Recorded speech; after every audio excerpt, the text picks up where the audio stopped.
Hey everybody, and welcome to the Aid Station. My name is Aiden, and in today's video, I'll be running you guys through how to build the perfect running shoe rotation for your training needs.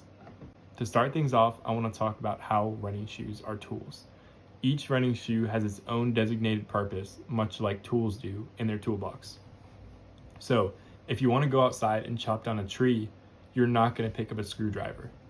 In the same way, you're not going to pick up a mushy, high-stacked, comfortable shoe if you want to go rip a fast lap around the track. So the purpose of a running shoe rotation is to have different shoes depending on your different training needs, much like a toolbox of tools for different problems that you might have in your car.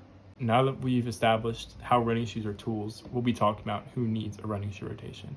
So what I would say is, if you're running more than 4 times a week, or if your training has different variety in it, I would recommend having a different running shoe rotation. Imagine the only tool you have being a hammer. That wouldn't work so well once you start trying to fix more complex problems. So if you're running on different terrains such as trails or snow and then the road, I would recommend having a rotation. If you're varying your distance a lot, such as doing a lot of longer runs as well as shorter, easier runs, or if you're doing a lot of fast-paced runs on top of your daily runs, I would recommend having a running shoe rotation. This will help you to get the most out of your training. Now that we establish who needs a running shoe rotation, I'm going to run you through a few different running shoe rotations and my personal recommendations for what shoes I would choose. Now, for a one shoe rotation, you're going to want something that's comfortable, reliable, and that's going to make you want to get out the door. It doesn't have to be super flashy, it doesn't have to be super fast and bouncy. It just has to be something that you like. Now, this is called a daily trainer, and some daily trainers I would recommend are the Novablast 5 or the New Balance 1080. These are both soft cushion shoes that are a lot of fun to run in for your everyday miles. So now you have your daily trainer, your shoe that'll help you to get out the door day in and day out. If you want to add another shoe to your rotation, I would add what's called a lighter weight trainer. Now, this shoe is just, as the name suggests, a little bit lighter weight than your daily trainer. And it's going to help you to run faster paces and also just switch in between to give your legs a little bit of a different stimulus for your training. Some shoes that I would recommend for lightweight trainers would be the New Balance Rebel and the Adidas Evo SL. Okay, now we have our 2 shoe rotation and we're starting to get serious. The third shoe that I would add to your rotation would be what I would call a carbon plated super shoe.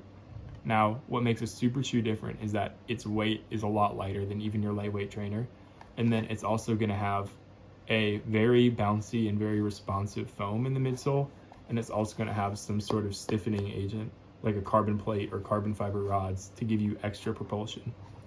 Now, why I would choose a racing shoe is because they help you run faster paces at a lower effort than if you were to wear these 2 shoes. And the reason I would add a racing shoe to your rotation is if you're trying to hit fast times for your races.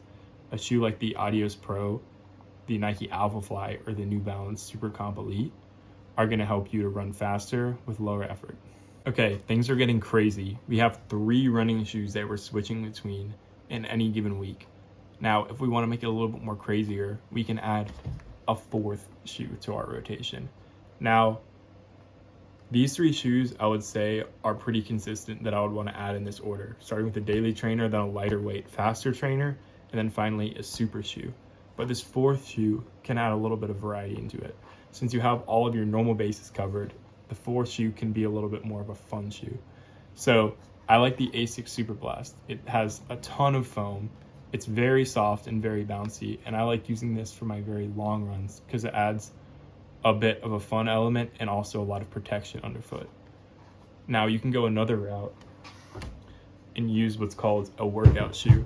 This is the Nike Streakfly, and I love this because it's super lightweight and bouncy like a racing shoe, but it doesn't have a stiff carbon plate, so it's a little bit more comfortable to run in for your faster runs.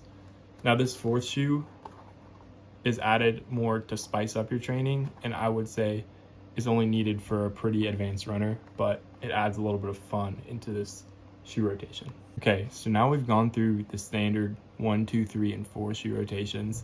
I'm going to talk about just a few exceptions and things that I might add. So if you're a high school runner or a college runner and you're running on the track, I would also add a pair of racing spikes.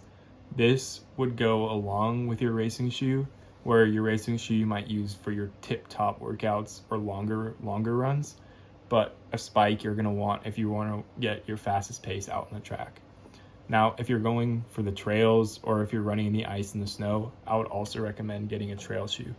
Those shoes are going to have a lot more grip on the bottom and help you to not slip and slide around. Some trail shoes that I would recommend would be the Ultra Experience Wild. I've heard that's pretty good. And then the Nike Zoom X Zegama, I've also heard it's a pretty great trail shoe.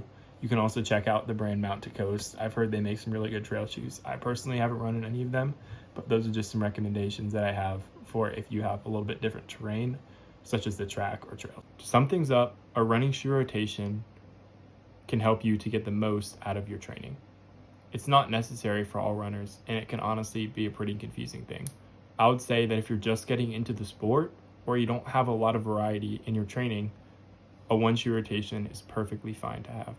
However, if you're starting to ramp things up and you're starting to have different time goals and distance goals that you want to hit, I would personally recommend having a few shoes to rotate between.